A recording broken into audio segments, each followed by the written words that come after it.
Treasury शुरू करेंगे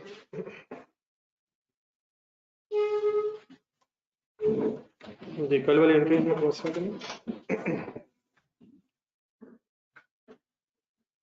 कल से रिलेटेड कोई क्वेश्चन समझ आ गए थे आप? जर्नलिस्ट पर सवाल आ रही है, ऑनलाइन स्टूडेंट्स को प्लीज आवाज आ रही है?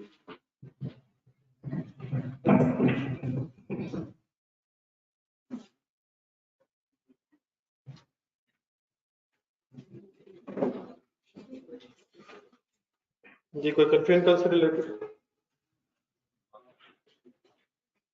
चले सर यहीं से फिर आगे डिस्कशन स्टार्ट करें। कल जो हमने एक वर्क इन प्रोसेस का लेजर बनाया था वो निकाला।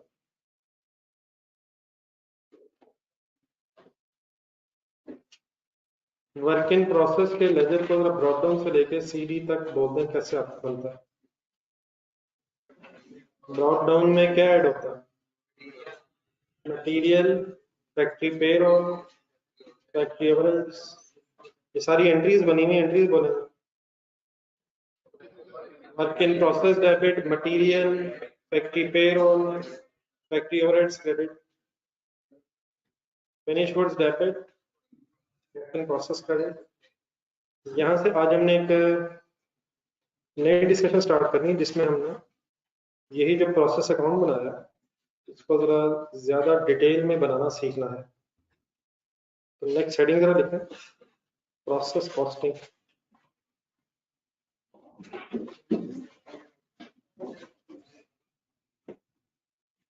वर्क इन प्रोसेस ही का ये है। तो वर्क इन वर्ड जो है वो जरा हटा के सिर्फ प्रोसेस रह गए। तो प्रोसेस कॉस्टिंग में हमने ये सीखना है कि process account means work in process account कैसे बनता है, कौन सा लेजर बनाना सीख रहे हैं। अमाउंट्स के एंगल से ब्रॉड डाउन आता है material, labour, factory overheads, opposite side पे फिनिश गुड्स और सीडी।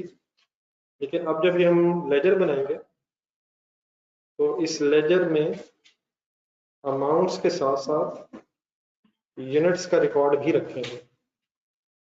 मीन्स टू से ओपनिंग यूनिट्स कितने थे, फर्दर कितने बनाने शुरू किए, कितने यूनिट्स इन प्रोसेस रह गए और कितने यूनिट्स बन के ट्रांसफर हो गए। अमाउंट्स के साथ साथ यूनिट्स का भी रिकॉर्ड रखेंगे डेबिट क्रेडिट साइड पे। तो समझ आ रही है मेरी बात? डेबिट साइड पे भी दो कॉलम हो जाएंगे, क्रेडिट साइड पे भी दो कॉलम। डेबिट साइड पे जो यूनिट्स का कॉलम है ये बताएगा कि ब्रॉड डाउन यूनिट्स कितने थे, फर्दर कितने इनपुट हुए। तो क्रेडिट साइड पे जो यूनिट्स का कॉलम है ये क्या बताएगा कि कितने ट्रांसफर हो गए, कितने बच गए और अगर कोई लॉस है तो वो भी बताएगा। तो यही वर्क इन प्रोसेस का लेजर, यही वर्क इन वर्ड्स खत्म होकर सिर्फ प्रोसेस वर्ड रह गया है और यूनिट्स का भी साथ एक्स्ट्रा रिकॉर्ड रखा जा रहा है। ये बना लेते एक फॉर्मेट।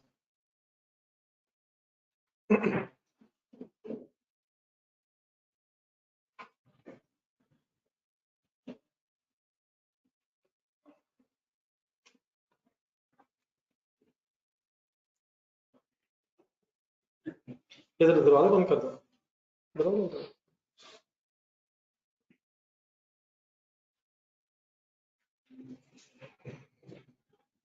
अब ये 3-4 डिफरेंट तरीके से आज मैं इंशाल्लाह भी आपके सामने लेजर बनाता हूँ। तो इसको जो अभी बनाने लगे हम इसको सिनेरियो 1 कर रहे हैं, नंबरिंग कर रहे हैं।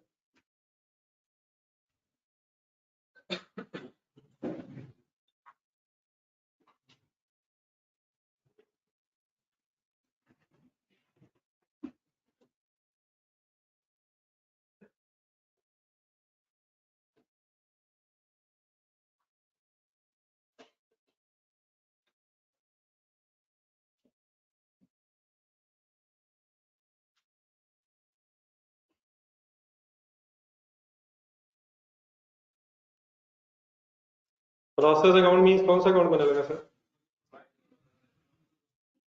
आप एक सेकंड करने पहले बोर्ड पे देखिए।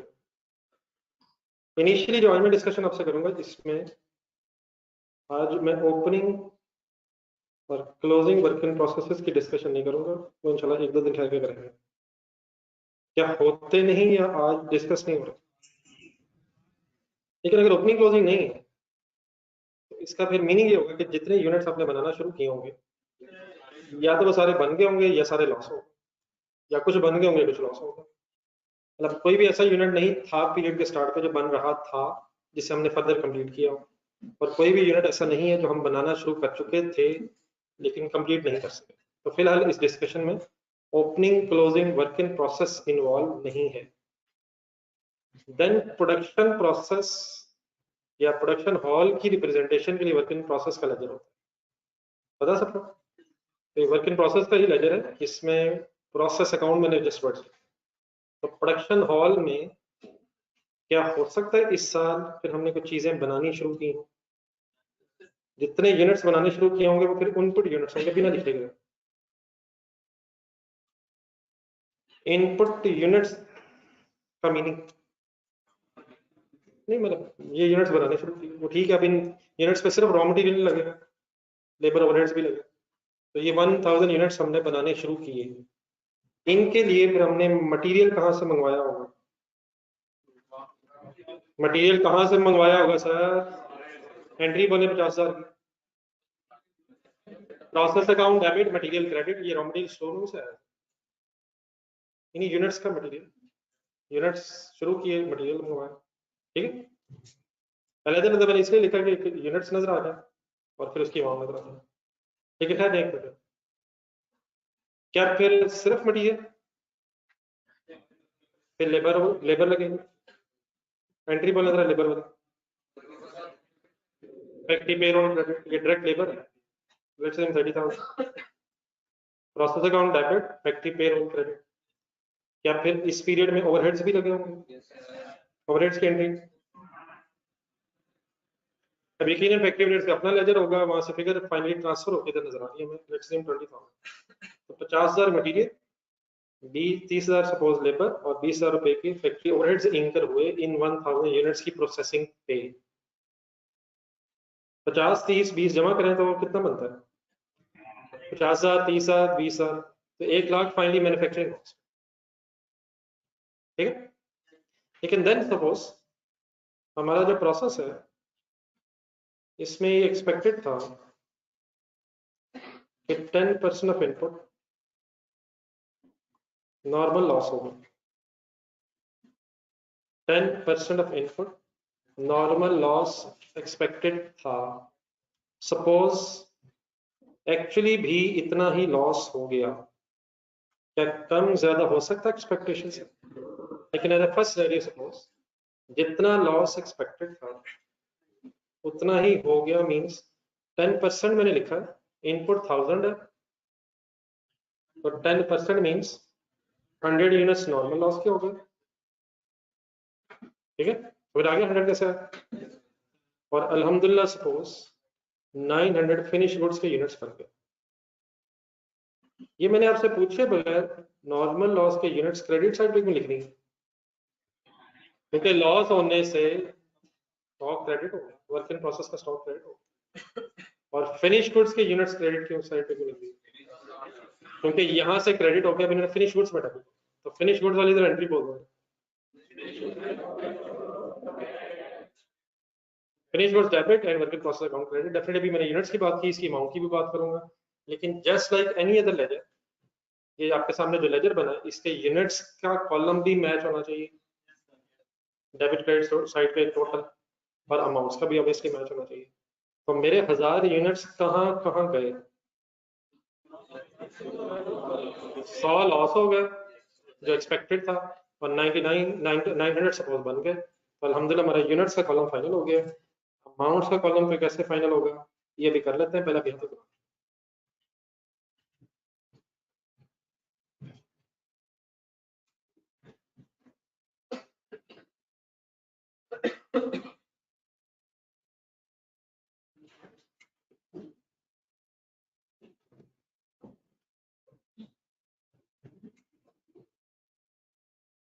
जी सर,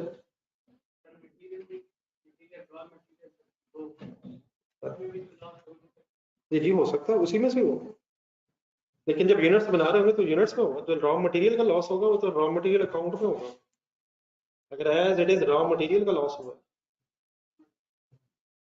एनी शूट से अगर लॉस हुआ वो कहाँ होगा? तो ये ड्यूरिंग प्रोसेस भी लॉस हो सकता है। तो आज वर्क इन प्रोसेस की बहस होगी।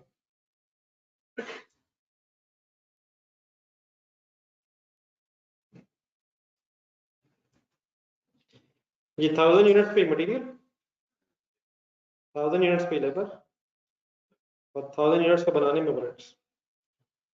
इनपुट यूनिट्स पे मटेरियल, लेबर, ओवरहेड्स। ये कितने यूनिट्स की कॉस्ट है? ये कितने यूनिट्स पे खर्चा हो रहा है? देख लेते हैं मेरे से।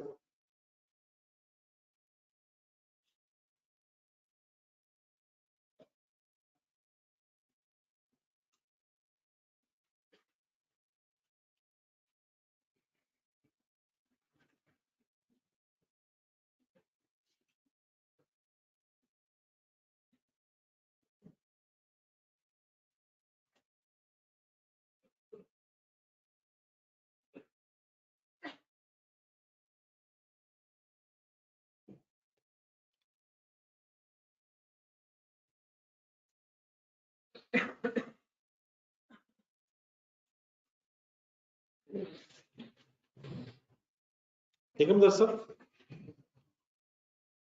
ये वेटिंग फॉर द साइट देखिए। 1 लाख रुपीस की मैन्युफैक्चरिंग कॉस्ट है, 50,000 प्लस 30 प्लस 20। कितने यूनिट्स का ये खर्चा है? 1000 यूनिट्स का। एलोकेट कितने यूनिट्स पे हो? आज जरा नॉर्मल लॉस एक तो दोबारा रिवाइज कर। क्या नॉर्मल लॉस के यूनिट्स पे कॉस्ट एलोकेट होती है? और सपोज इसकी रिकवरी वैल्यू भी नहीं है, बोर्ड पे देखें, भी नहीं है, मैंने डैश पे लगा दिया। कॉस्ट एलोकेट होनी नहीं, और सपोज नो रिकवरी वैल्यू, क्या हो सकती है? लेकिन let's assume first scenario no recovery value. देखिए,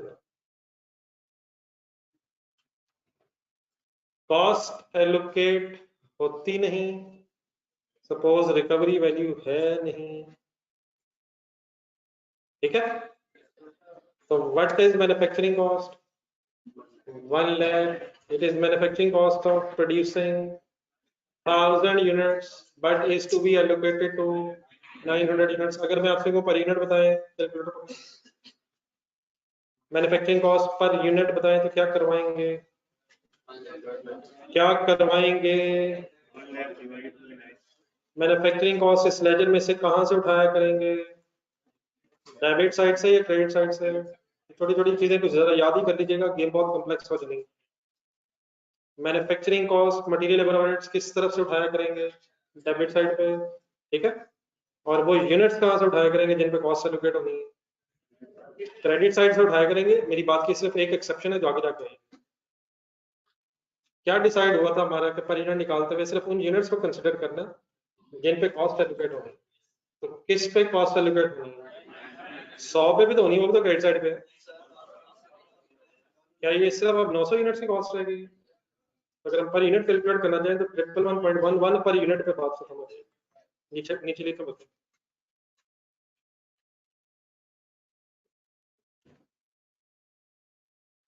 रेट अगर कभी प्लीज पॉइंट्स में चला जाए तो 2 डिजिट से आगे ना जाए, राउंड अप कर लें।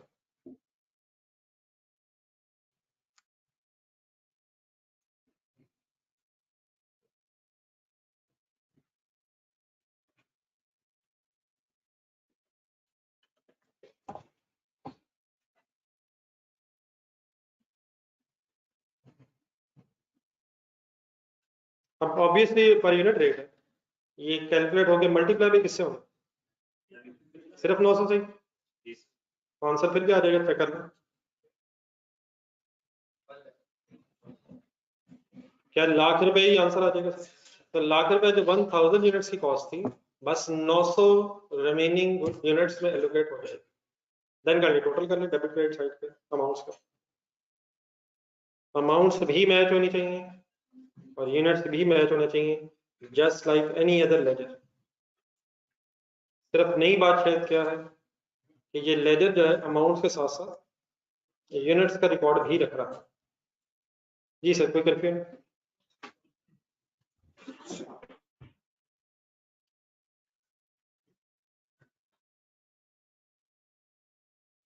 सेकंड सिनेरियो में दोबारा इसी तरह का लेजर बनाए, debit side as it is लिखना, चेंज करता हूँ। ऑनलाइन स्टूडेंट्स प्लीज साथ।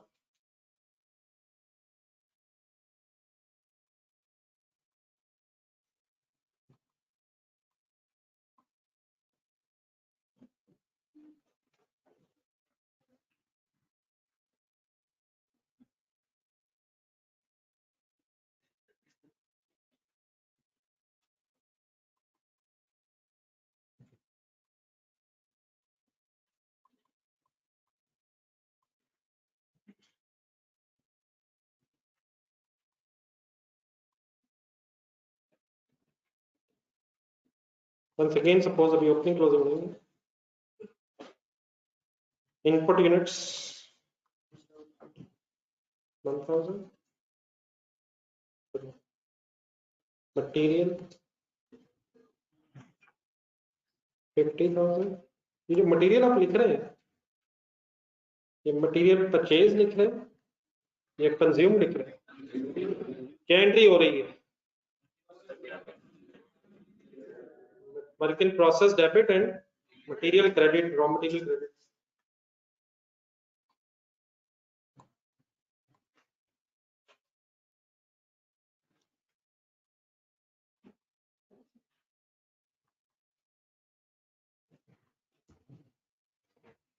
लेजर के नीचे वन सेकेंड लिखें, सपोज नॉर्मल लॉसेस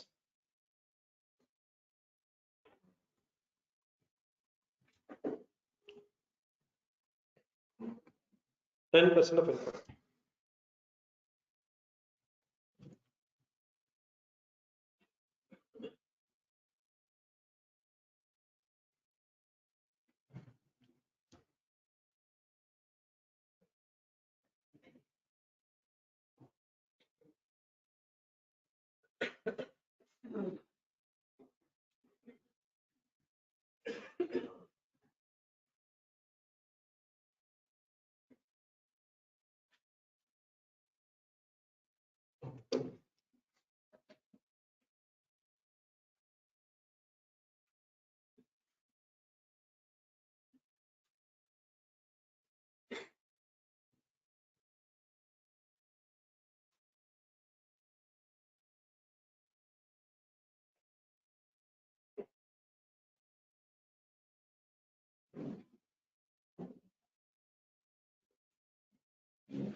ये सारी बना रही है सर,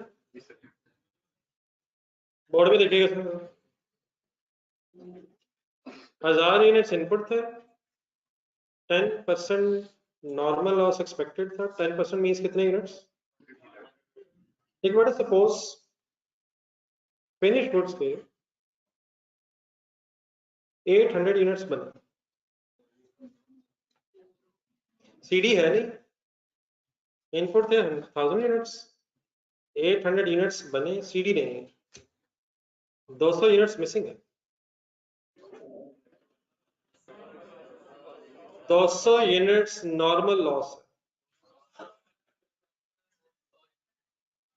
200 यूनिट्स एबनॉर्मल लॉस है। अगर नीचे वाली लाइन ना लिखी होती और हमें इंफॉर्मेशन नॉर्मल लॉस ना हो, फिर भी अजीम के जो लॉस है नॉर्मल लॉस, लेकिन कंसंट्रेटिंग को छोड़ के लिखा।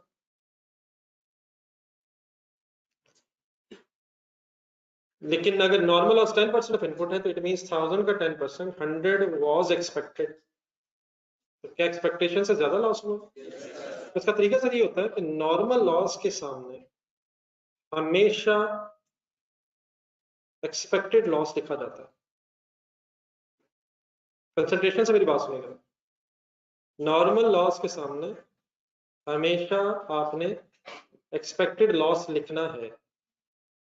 अगर एक्सपेक्टेड लॉस लिख के ऊपर सिनेरियो 1 में है, अगर एक्सपेक्टेड लॉस लिख के लेजर बैलेंस हो रहा है,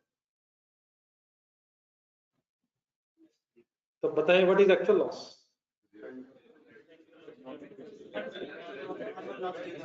अगर एक्सपेक्टेड लॉस लिख के लेजर बैलेंस हो गया है तो व्हाट इज एक्चुअल लॉस? 0। देखें तो सही, 0 0 0। अगर एक्सपेक्टेड लॉस लेके के लेजर बैलेंस हो रहे तो बेटा expected is equal to actual.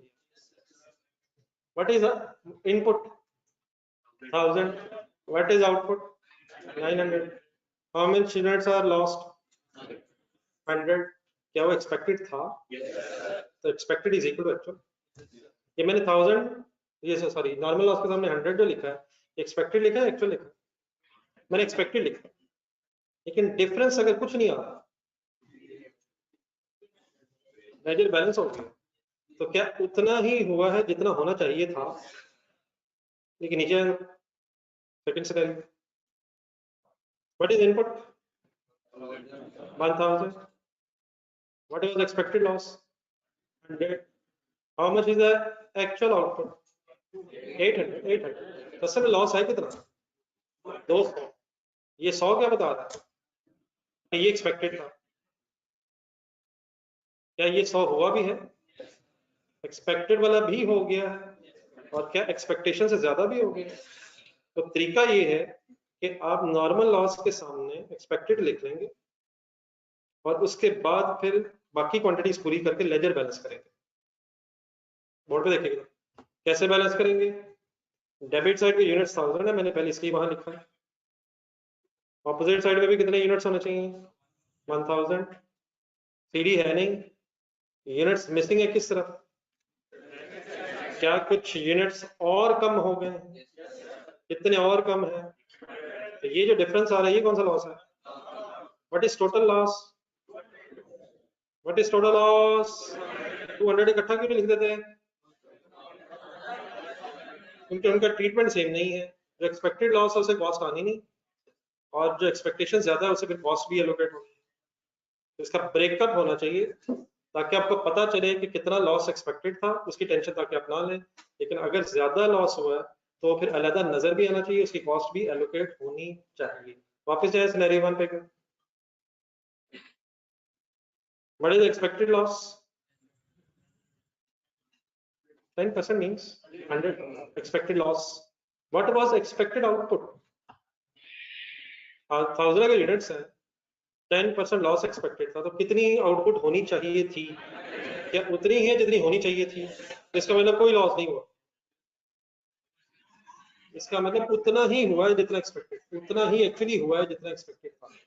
नीचे है number 2, what was input, what was expected output. Expected 900 थी, एक्चुअली कितनी है? तो जो एक्स्ट्रा 100 यूनिट्स का लॉस है वो है नॉर्मल लॉस। और इसे सेग्रीगेट क्यों करना है हमने? क्योंकि उनका अकाउंटिंग ट्रीटमेंट डिफरेंट है। Cost is not allocated to normal loss, but the cost is allocated to the normal loss. Any confusion? तो नॉर्मल लॉस के सामने हमेशा एक्सपेक्टेड लिखना है। फिर अगर बैलेंसिंग फिगर ना है इसका मतलब एक्सपेक्टेशन ज्यादा लॉस नहीं है, और अगर बैलेंसिंग फिगर आ जाए तो फिर एक्सपेक्टेशन से ज्यादा लॉस भी कैलकुलेट हो जाएगा। यहाँ तक जरा इकट्ठे हो जाएगा।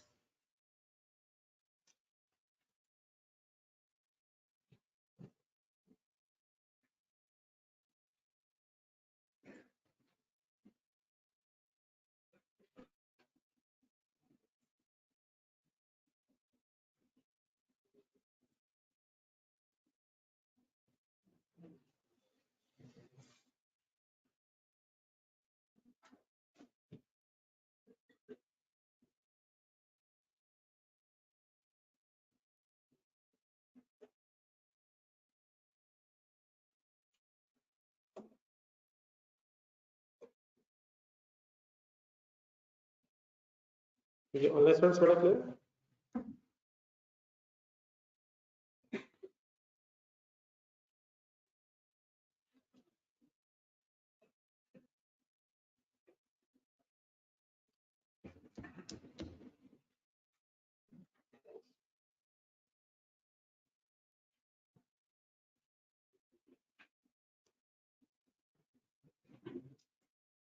देन आज जरा क्रेडिट साइड की अमाउंट्स फाइनल करें। नॉर्मल लॉस से स्टार्ट करें। नॉर्मल लॉस पे कॉस्ट एलोकेट नहीं होनी, लेकिन सपोज नॉर्मल लॉस के जो 100 यूनिट्स हैं इनकी रिकवरी वैल्यू है, हो सकती है? तो लेट्स से 1000 रिकवरी वैल्यू, तो नॉर्मल लॉस के सामने कभी भी अगर कोई अमाउंट आ रही होगी तो वो कॉस्ट नहीं होगी, रिकवरी वैल्यू पॉसिबल है। और अगर रिकवरी वैल्यू भी नहीं है तो फर्स्ट सिनेरियो देखें, तो फिर उसके सामने कोई अमाउंट नहीं, कॉस्ट आनी नहीं, रिकवरी वैल्यू है नहीं, तो जीरो फिगर आएगी नॉर्मल लॉस के सामने। और अगर कभी भी कोई अमाउंट आ रही है तो वो कॉस्ट नहीं होगी, उसकी रिकवरी वैल्यू। लिख लें साथ,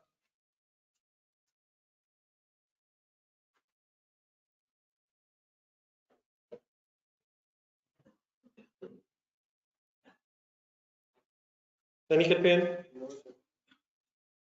देन जरा देख के बताएं कॉस्ट अब कहाँ कहाँ एलोकेट होनी है। 800 units of finish goods and 100 units of abnormal loss. इसका क्या तरीका होता है? नीचे वर्किंग में पर यूनिट वर्किंग करवाएं, पहले पर यूनिट आएगा फिर वर्किंग कर लेते हैं।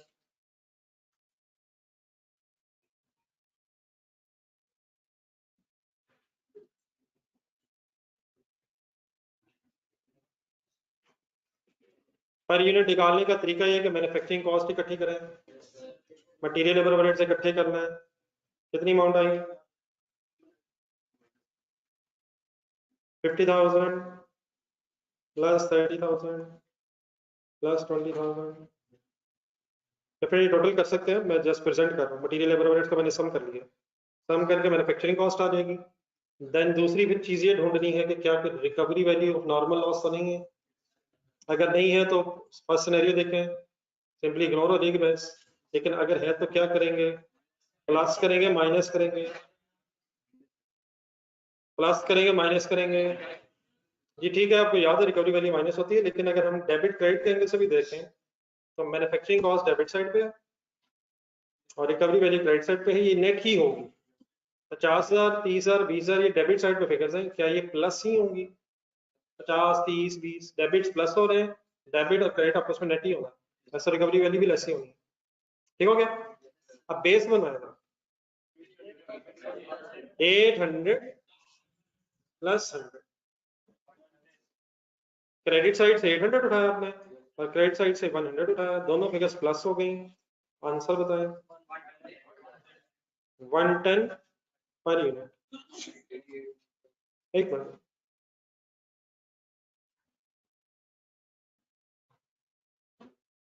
फिर मैं प्लस माइनस के एंगल से बातें करूं, ये भी गौर से सुनिएगा। 800 क्रेडिट लेजर की किस साइड पे था और 100 भी लेजर की क्रेडिट साइड पे ही है, प्लस ही होना है, लॉजिकली भी हो सकता है। जी 110 जो है, अब इसका क्या क्या करें? अगर इस 110 को फिनिश गुड्स के 800 यूनिट से मल्टीप्लाई करेंगे तो 88,000 फिनिश गुड्स की कॉस्ट आ जाए। ठीक है सर, और इसी 110 को अगर एबनॉर्मल लॉस के 100 यूनिट से मल्टीप्लाई करेंगे तो 11,000 एबनॉर्मल लॉस के यूनिट्स की कॉस्ट आ जाए। सारे इकट्ठे हो जाए।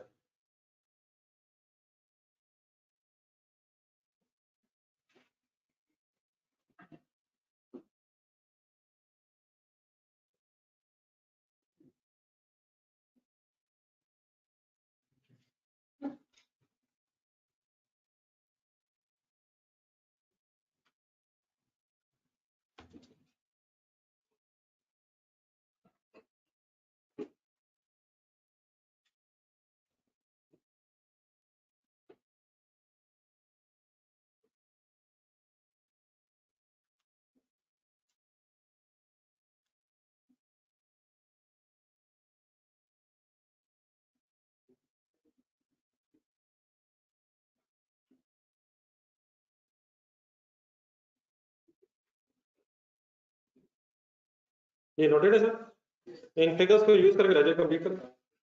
800 यूनिट्स के सामने 88,000 लिख के फाइनल एंट्री बोल दें।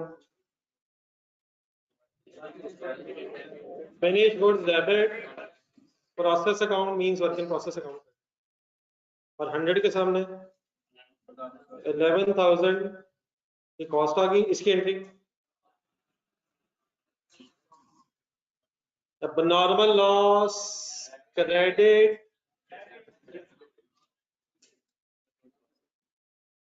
यहाँ तक नोट करें, टोटल करें।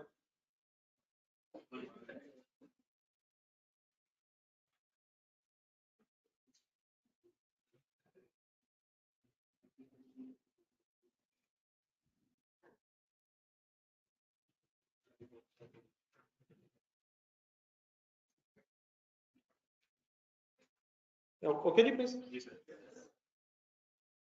चलिए सर, ये जो एंट्रीज मैंने दो आपके सामने बोली है, इसको जरा सीधा दोबारा सुनो। डेबिट साइड से शुरू करें। Process account debit, material credit, ठीक है। दूसरी process account debit, factory payroll means direct labour वाली एंट्री है। और factory overheads sorry, process account debit, factory overheads credit. Side पे फिनिश गुड्स डेबिट और प्रोसेस अकाउंट क्रेडिट। एक मिनट, आगे जो दो एंट्रीज लिखी हुई है, ये एंट्रीज हमने पहले भी डिस्कस की हुई है, लेकिन यहाँ शायद मैंने कोई नए तरीके से कुछ काम किया है। एक मिनट, एक मिनट, जरा देख के मुझे ये बताएं, नॉर्मल लॉस वाली ये एंट्री रिकॉर्ड क्या नजर आ रही है?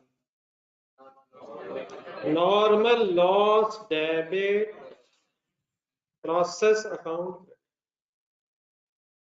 इसकी जो अमाउंट नजर आ रही है 1000, एंट्री तो अमाउंट से ही होनी है, ये कॉस्ट नहीं है, ये है रिकवरी वैल्यू ही, लेकिन एंट्री नजर आ रही है नॉर्मल लॉस डेबिट और प्रोसेस अकाउंट। क्या आपने पहले भी नॉर्मल लॉस की रिकवरी वैल्यू की कोई एंट्री सुनी हुई है? वो वाला सफा ढूंढना आपने जहां पहली दफा आपने मेरे साथ नॉर्मल एबनॉर्मल लॉस की वर्किंग डिस्कस की थी। क्या सबने ढूंढना है? प्लीज सर जी, सबने ढूंढना।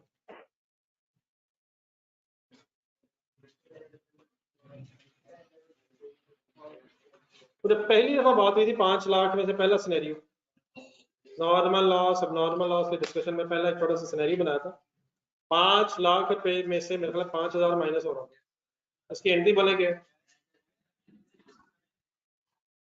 कैश डेबिट हो रहा है, परचेजेस वहां लिखी हुई है, परचेजेस के एंगल से बात हुई थी कि अगर परचेजेस हो तो परचेजेस क्रेडिट, और अगर मैन्युफैक्चरिंग प्रोसेस में से हो तो परचेजेस की जगह मैन्युफैक्चरिंग कॉस्ट क्रेडिट।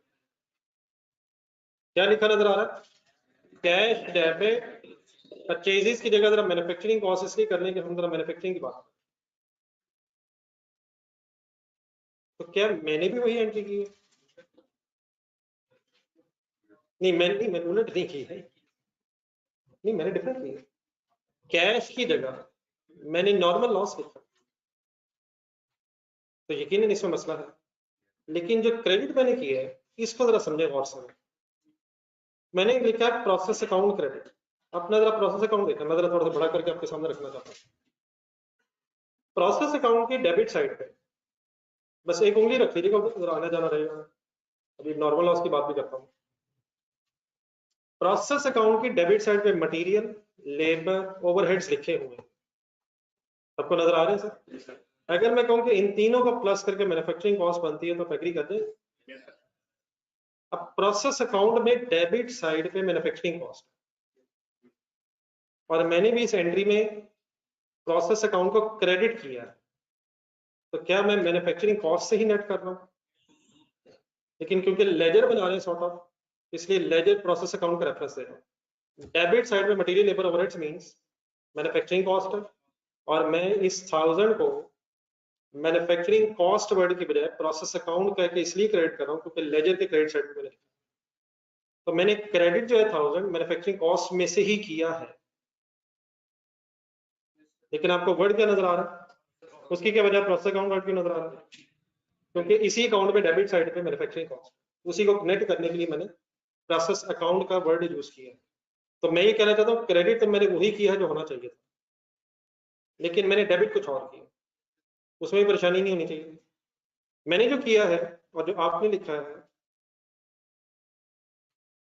वो एक ही चीज है। असल में प्रोसेस अकाउंटिंग में जब ये वर्किंग्स की जाती हैं, तो पहला स्टेप ये होता है कि आप नॉर्मल लॉस को रिकॉर्ड कर लेंगे,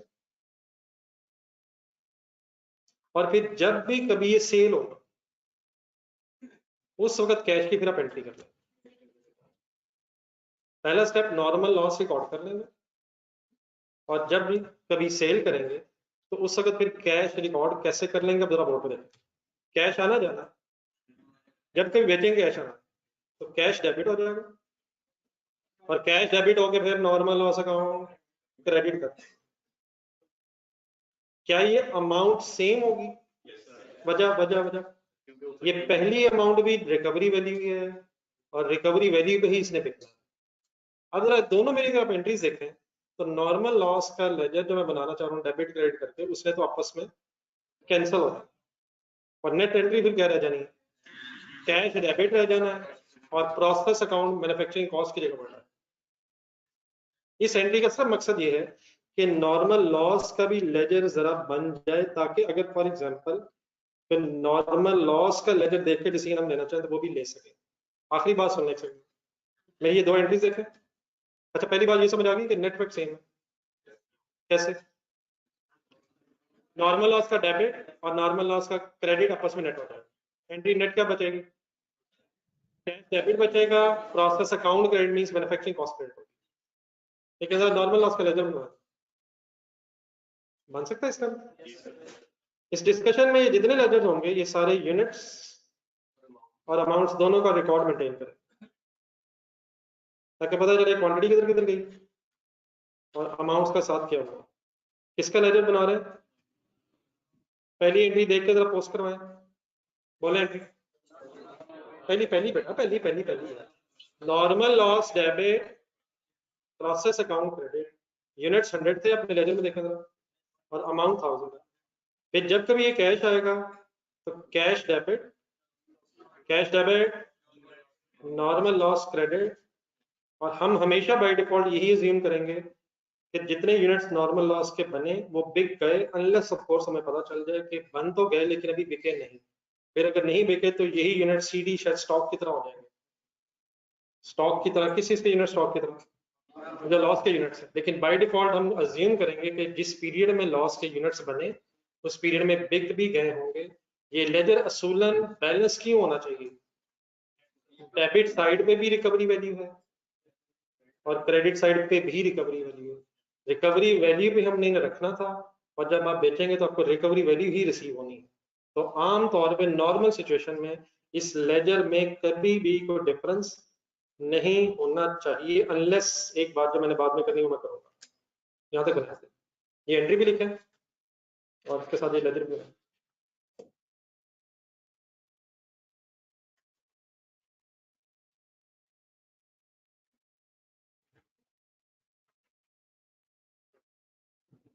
जी ऑनलाइन स्टूडेंट्स क्लियर है प्लीज?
ये अगर स्टॉक बच जाएगा तो सर ये stock account normal loss stock account है।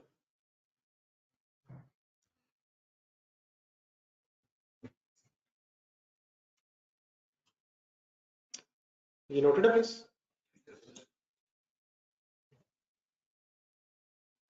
फाइनल ये मुझे बता दें, नॉर्मल लॉस की एंट्री जो मैंने आपके सामने दो हिस्सों में की है, ये कोई नई बात तो नहीं होगी फाइनली? चलो आगे। लेकिन सर जी हमारी लेजर में अब नॉर्मल लॉस भी है, नजर आता है? कितनी अमाउंट है, कितनी अमाउंट है, क्या ये कॉस्ट है या रिकवरी वैल्यू है?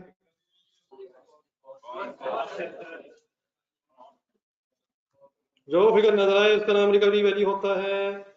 पॉइंट रिमेंबर लिखें, जाने दो यार। क्या ये 11,000 वही है जो होना चाहिए? नॉर्मल लॉस की कॉस्ट है, इसकी भी एक एंट्री बनी हुई है, लेजर लेजर में जान लेजर, क्या डबल एंट्री बनी हुई है?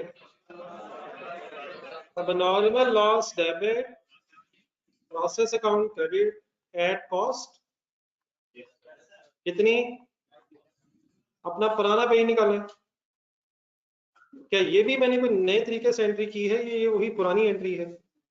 ढूंढे ढूंढे ढूंढे ढूंढे ढूंढे ढूंढे ढूंढे, इल्जाम नहीं, इल्जाम नहीं, देख के देख के। क्या ये वही है, ये वही है सर जी, ये वही है, ये वही है सर, सर ये वही है।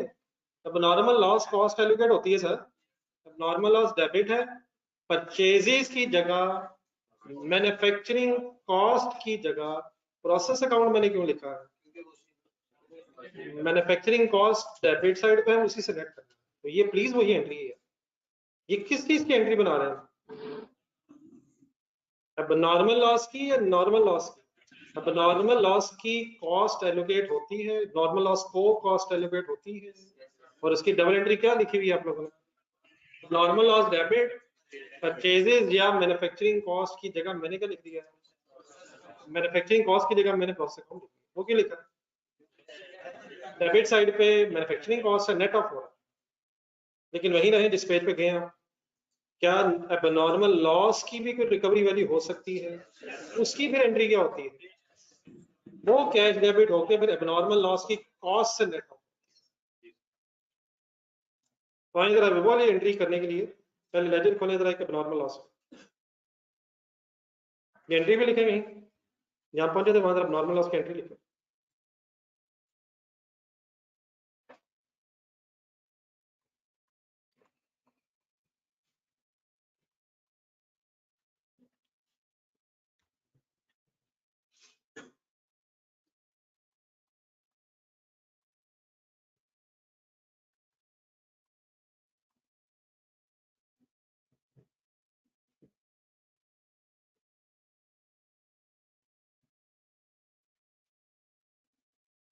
ये पहली एंट्री जरा पोस्ट करें खुद से।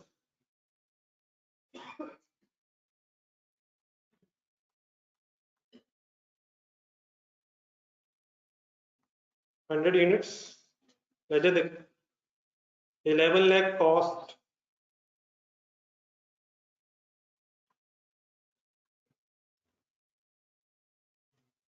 नॉर्मल लॉस के लेजर से जरा कंपेयर करें 11,000 लिख के। नॉर्मल लॉस के लेजर में डेबिट साइड पे कॉस्ट है, तो ये डिफरेंस सही नोट करें प्लीज। नॉर्मल लॉस को कॉस्ट एलोकेट नहीं हो रही है, अगर अमाउंट है तो वो रिकवरी वैल्यू ही है। ये क्या है? ये उसका नुकसान का खर्चा है, ठीक है, कॉस्ट है please, at cost just like other units है, 110 से मल्टीप्लाई किया वैसे है। अब आखिरी स्टेप सोचो, अगर ये नॉर्मल लॉस के यूनिट सेल होते हैं तो फिर जो कैश मिलेगा उसकी एंट्री क्या करें? कैश डेबिट और नॉर्मल लॉस में सब नेट होगा। अब बताएं कैश की अमाउंट 11,000 ही होगी, रेयर चांसेस है, यदि होने को तो 3 काम हो सकते हैं, एग्जैक्टली 11 मिल जाए, अल्लाह करे 50 लाख मिल जाए, और हम सब कुछ बनाने की बजाय दुआ की रह मौला सिर्फ अब नॉर्मल लॉस की बात करें। लेकिन नॉर्मल हालात ही होंगे कि कॉस्ट ज्यादा होगी और रिकवरी कम हो रही होगी, इसलिए तो बुरा लगेगा, वरना इक्वल भी हो सकता है, मोर भी हो सकती है, और लेस भी हो सकती है। क्या चीज किससे? रिकवरी वैल्यू कॉस्ट से ज्यादा भी, इक्वल भी, और कम भी। थ्योरेटिकली स्पीकिंग तो सब कुछ पॉसिबल है, आम हालात में कॉस्ट से कम ही होगी। एंट्री बता दें क्या हो? कैश डेबिट होगा, अब नॉर्मल लॉस में क्रेडिट होगा। लेट्स अज्यूम कि ये 100 यूनिट्स 3,000 रुपए के बिके। डेबिट साइड पे क्या है? Credit side is another name of debit side. पहले तो मेरे ख्याल ये फाइनल करते हैं। डेबिट साइड पे क्या था? कॉस्ट। क्रेडिट साइड पे क्या है? Recovery value. नेट ऑफ करें। डिस्पोजल अकाउंट की तरह का लेजर हो गया ये। क्या कैश कम मिला है? क्या नेट लॉस आ रहा है या नेट गेन आ रहा है? डेबिट बैलेंस आ रहा है या क्रेडिट बैलेंस आ रहा है? छा दे। कुछ कह नहीं सकता, कुछ नहीं आ रहा है, कुछ तो आ रहा है यार। सेंटर लाइन में फिगर आ गई है। डेबिट बैलेंस है, क्रेडिट बैलेंस है। किस तरफ लिखूं? कितना लिखूं? 8000 क्या है? 8000 क्या है? नेट लॉस है। और ये बिल नेट लॉस है, प्रॉफिट लॉस है। कितना नुकसान हुआ था? 11000। कितना रिकवर हो गया है? Net loss, profit and loss में फिर ऑपरेटिंग एक्सपेंसेस।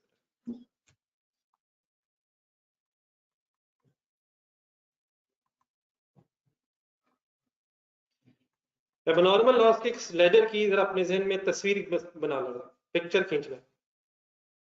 डेबिट साइड पे क्या लिखा हुआ? कॉस्ट एलोकेट होती है। क्रेडिट साइड पे क्या लिखा हुआ? तो नेट आंसर लॉस है 12। अगर फॉर एग्जांपल पैसे ज्यादा आ जाए, ये 13000 आ जाए, लेट्स अज्यूम 13000 आ गया, कैश ज्यादा मिल गया, तो लेजर बैलेंस होना है। अब क्या होगा? क्रेडिट बैलेंस बन जाए, गेन, अदर इनकम। ठीक है, एक नजर देख लें।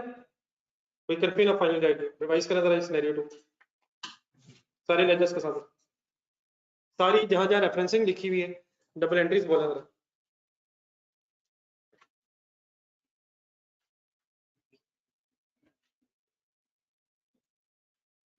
जिस जिस लेजर में जाएंगे, जो जो रेफरेंस नजर आए, डबल एंट्रीज बोलनी है। ये ऑनलाइन स्टूडेंट प्लीज, आपकी भी आवाज आनी चाहिए।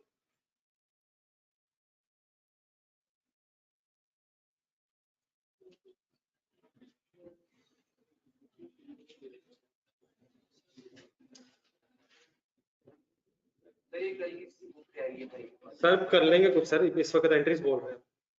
कमाल हो गई यार, ये अचानक एंट्रीज बोलते बोलते कहां से किताब सामने आ गई।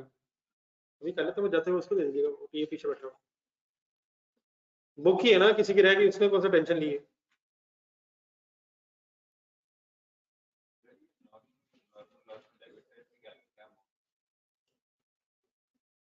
क्या मतलब? डेबिट साइड पे ये रिकवरी वैल्यू है, क्योंकि नॉर्मल लॉस को रिकवरी वैल्यू ही अलॉट होती है इफ एनी। और अब नॉर्मल लॉस को इनिशियली पहले कॉस्ट एलोकेट होगी, और फिर अगर बेच के कुछ पैसे मिलेंगे वो रिकवरी वैल्यू है। नॉर्मल लॉस के लेजर में दोनों तरफ क्या है? दोनों तरफ रिकवरी वैल्यू क्यों है? नहीं, दोनों तरफ रिकवरी वैल्यू क्यों है? उसको रिकवरी वैल्यू ही अलॉट होनी है और इंशाल्लाह रिकवरी वैल्यू ही मिलनी है।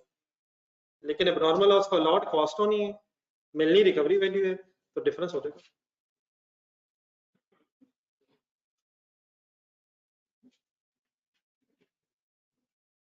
आ गया मुदस्सिर साहब, कहानी मुका दी।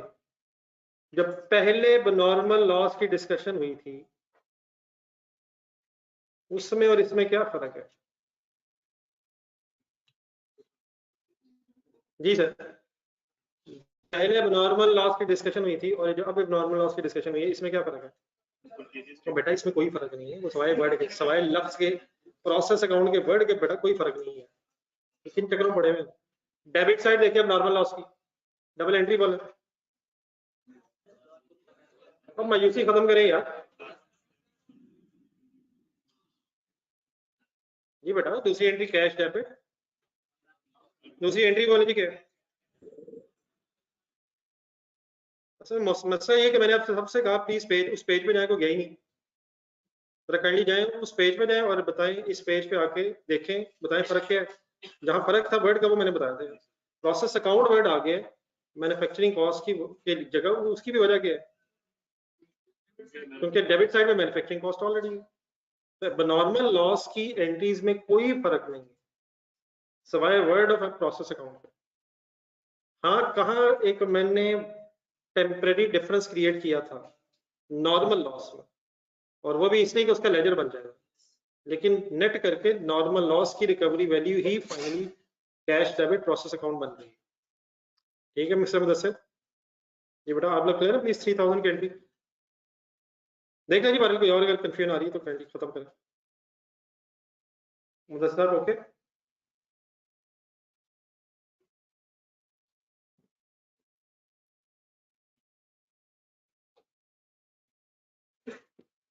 सेकेंडली मेरा ख्याल है जुमे को कोई टाइम यार, मतलब ज्यादा की है यार आप लोगों ने, बड़ी एक्स्ट्रा मैंने 5-7 मिनट इंतजार भी किए, इतना लंबा जुमा पढ़ते हैं आप लोग।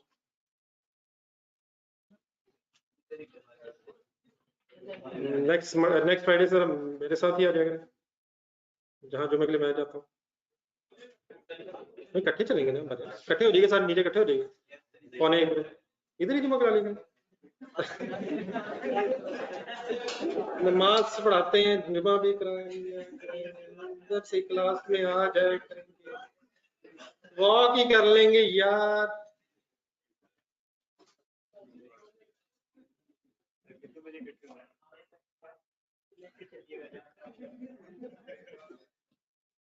पर कभी ठंडे दिल से कोई बातें सोचनी चाहिए। ये क्यों नहीं आपने कहा इधर सो जाया करते हैं, करेंगे, ये भी हो सकता है यार, तो रोज तो सोते हैं बेटा, जुमा मस्जिद में ही होता है यार, वैसे तो नमाज भी मस्जिद में ही होनी चाहिए, लेकिन चले, लेकिन जुमा तो यार खुदा के लिए है।